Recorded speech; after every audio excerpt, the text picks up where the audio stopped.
Okay, class, so here we have the start of our logo for Bishop's Point.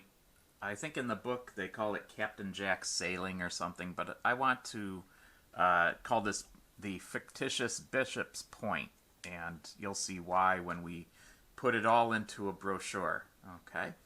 But for right now, what we'd like to do is we'd like to add some type on a path to this logo, okay? So what I'm going to do is I'm going to make sure that my fill is set to no fill and my stroke is set to no stroke color. All right, and we will actually have a path there, but we're going to make sure that they have no color, and you'll see why in a moment. Okay, I'll grab the ellipse tool, and again, a circle is an ellipse, and I'm going to come over here to the upper left hand quadrant, up above the mast and beyond the back of the boat, okay?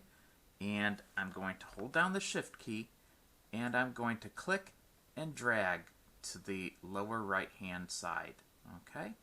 And what that does is it gives me a circle, okay? And that looks about right.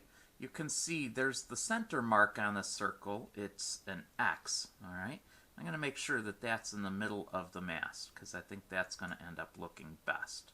Okay, so now we have a circle, in other words, a path. Okay, we have a nice path here to add our type to.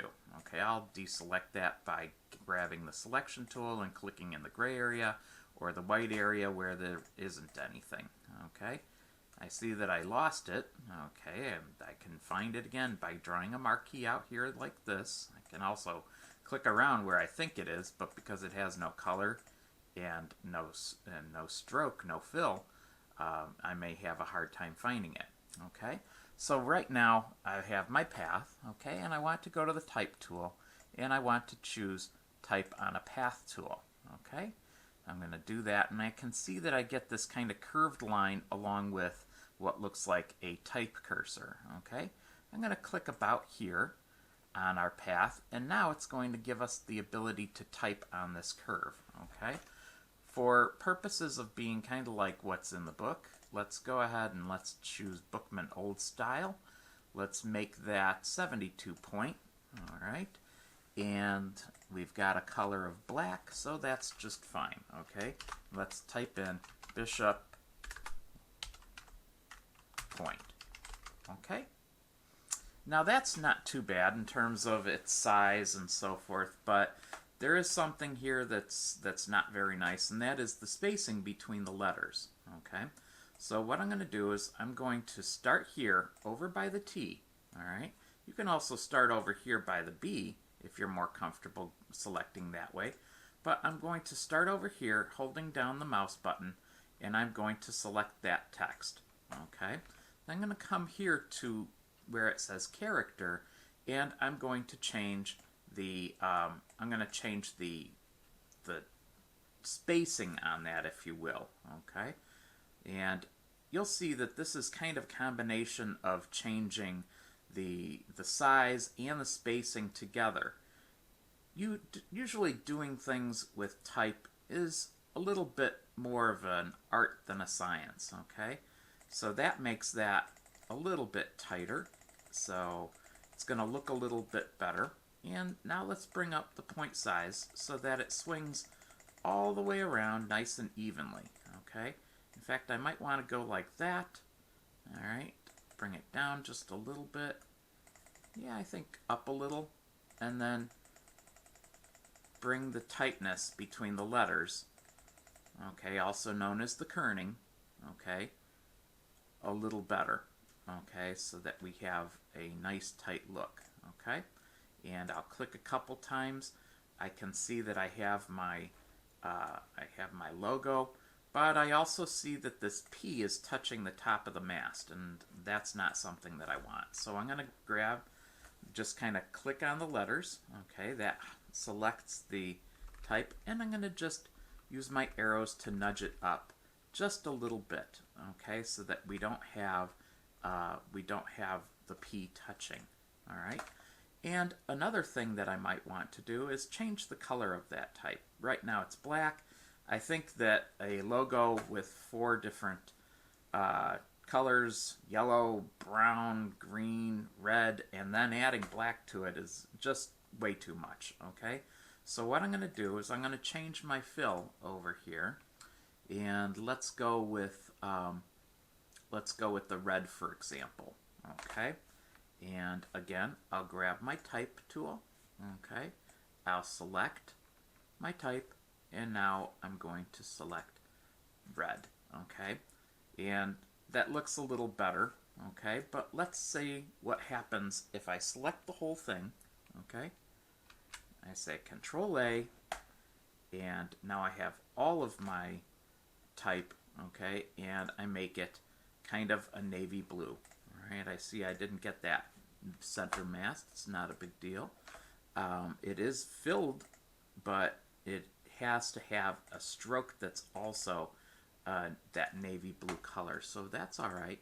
We'll just select it, and we'll select stroke color, and we'll select the navy blue.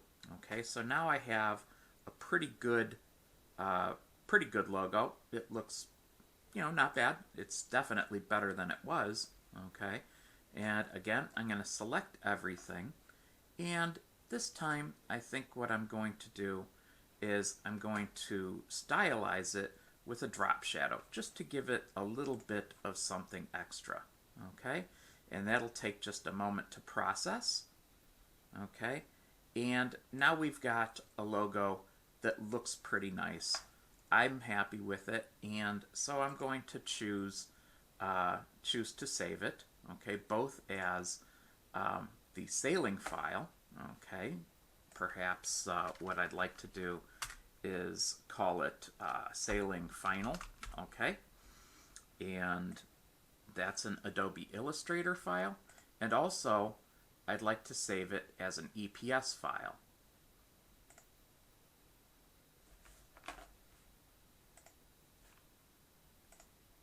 Alright, there we go. Illustrator can take a little bit of time. My computer is moving slowly today too, so it can take a little bit of time to save some things when they have complex effects like the drop shadow. Okay, now let's go ahead and also save that as an EPS, okay, which is encapsulated PostScript. It's going to make it easy for us to bring that logo into InDesign, and it's going to preserve its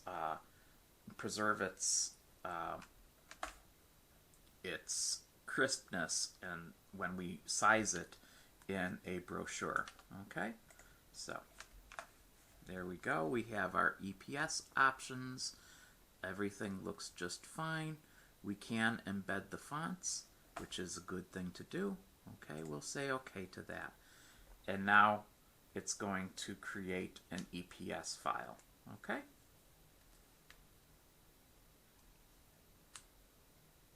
Now another thing that you may want to do when you're doing this sort of thing is you can also go to the type menu, all right, and you can, once you have your type selected, you can do create outlines. So for example, we have that type there. We could create outlines, and that helps make sure that there's no problems with that font. It essentially becomes an illustration instead of a font, but the trouble with that is that you would no longer be able to select that text like this. You couldn't easily change the font. You'd have to redo some of your work. Okay,